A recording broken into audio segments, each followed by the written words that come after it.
The one thing that you need to know about sanctuary cities is that they're not necessarily a legal designation or even a legislative one.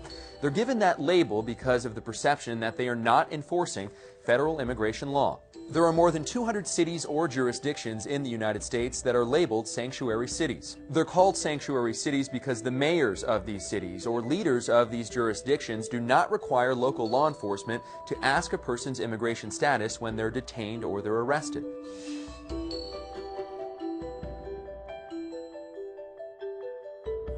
It's not that these cities are using federal funds to protect the undocumented. Let me give you an example. Let's say an undocumented immigrant is pulled over for a traffic violation and they're detained or they're arrested. In a sanctuary city, that local police officer would not be required to ask the person's immigration status. And that person's immigration status wouldn't be filtered on then to the local ICE field office.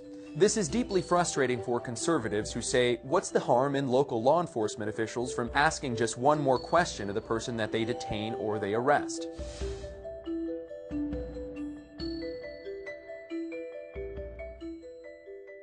For the mayors and leaders of these jurisdictions, it is deeply harmful. They say if they require their local officers to ask immigration status, then less people would come forward who are undocumented if they're a victim of a crime or they see a crime. President Donald Trump has threatened to cut billions of dollars from these cities for what he says is a direct violation of federal immigration law.